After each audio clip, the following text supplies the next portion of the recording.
Good evening. It's Sunday evening. It's probably about 9 o'clock.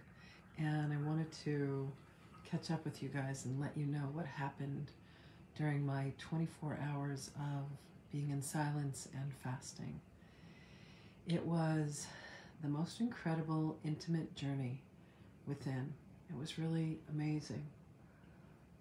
I found a core of, the best way I can describe it is like this core of tenderness within myself, within my own heart, that was just really beautiful. I didn't have any distractions. I didn't have anything to kind of pull me away from what was going on. And one thing that kind of surfaced in the midst of all that was this shame that I've been carrying. This shame that has been within my family, this shame about people that had died, people being left, people being alone, just so much of so much pain and heartache that I had been operating on top of, operating over. And I went in to really address it and to really feel it and to really breathe into it. And I cried and I cried and I cried. And it brought about this incredible kind of tenderness and innocence within my soul that I wouldn't have gotten to with the distractions of life, with the distractions of my phone and my business and my clients and my students and everything else. So, listening to the wisdom and the guidance that said, Lynn, it's time to go in and get really, really silent and see what it is that you've been trying to avoid, see what it is that you have not wanted to deal with, and just really pay attention to what's been in my heart and what's been on my heart. It's that beautiful statement that the journey is within. And it surprised me. I was looking at what it was like for my mom to have had my dad leave us and just have 3 kids and be a young 25-year-old with 3 kids and, had to go back and finish up school to become a teacher. And what it was like for my dad to have been born out of wedlock in Guyana, and what it was like for my grandmother to have had a child without a father, and what it was like for my mom to have her dad die when she was 3, and what it was like for my grandmother to be a widow at a young age. And all this shame that went with it, like the pressures of society and just feeling like this generational pain.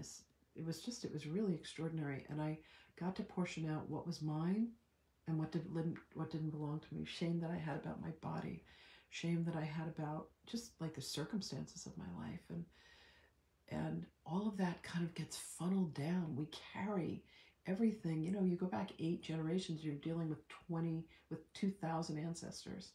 So it was really extraordinary to go in and feel all of them and to honor them and to revere them and say, I am where this cycle of shame stops in my family. I am here to heal this for all of the people that I'm related to, my nieces, my nephew, so many people.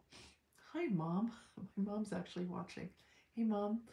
I'm actually talking about what it was like to go into silence and to be fasting and not have any of the distractions that we normally have in life, and to get really, really quiet and to be with God. So Jesus does this thing where he does Bible quotes to me, and I wrote them down because I didn't have my phone. It was off in the other room. And so I pulled out a Bible that I have that actually my mom gave to me. And I was looking up the quotes, and one of them was Ephesians 4:16, and it talked about shame. And I Libby, I just really went into the shame and to feel what that felt like. And, they say that when you can witness other people, it's incredibly healing for them. But I found that witnessing myself had a profound experience for me, profound effect on me. And so this is something that I'm going to continue to do. So from sunset on Friday to sunset on Saturday, what's called Shabbat, is when I'm going to continue to observe silence and fasting. When I came out, it's funny, I was supposed to get together with some friends, and it just felt like it was too much. Like I missed the silence. I didn't want the noise. I didn't want the drama. I just wanted to continue to be with myself. And I'm not usually someone that spends time with myself. I'm usually someone that's pretty busy and active and teaching classes or working with clients or dealing with friends. But I've really come to treasure this time by myself. It means the world to me. And I have some exciting things that are coming up this week. I'm going to be opening some classes and teaching some courses, and I have some incredible students that are learning to do how to read the Akashic Records. And I want to give a shout out to the 130 people that volunteered themselves. Hi, Priyanka. Priyanka is one of the incredible women that work with me. I want to give a shout out to the 130 people that volunteered to have my students read their Akashic Records. It's going to be such a blessing for all of you. I really thank you for doing that. Next, they're going to be learning a technique that I call Akashic Healing. And in Akashic Healing, they learn to go into the past and deal with past lives and see how those influences are interacting and relating with who you are being in the world right now. And tomorrow, Wednesday, and Friday, I'm offering a class at 1 o'clock. It's a free master class. And I'm going to do hot seat coaching for one person. One lucky person's going to come, and we're going to do some techniques, a technique I have that's called psychic surgery. So I'll make sure that Priyanka drops a link for that. Anyway, this has been a journey, an incredible journey of going within, and I treasure it. And I'll continue to report and let you guys know how it's going, but the most precious thing that I can say about it is the place of me falling in love with myself, really, really deeply treasuring the time that I'm spending with me and making myself a priority. I had spent a lifetime making other people a priority, and now I've come to learn to be what's called sacredly selfish.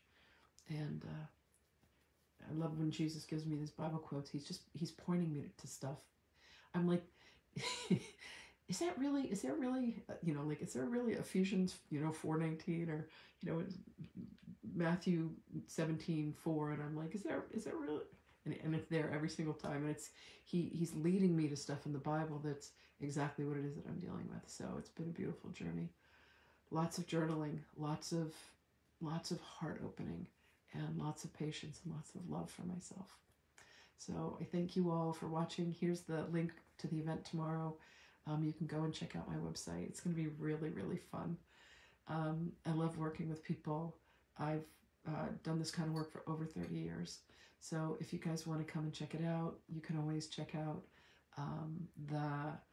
we'll have it recorded and it goes on my YouTube channel.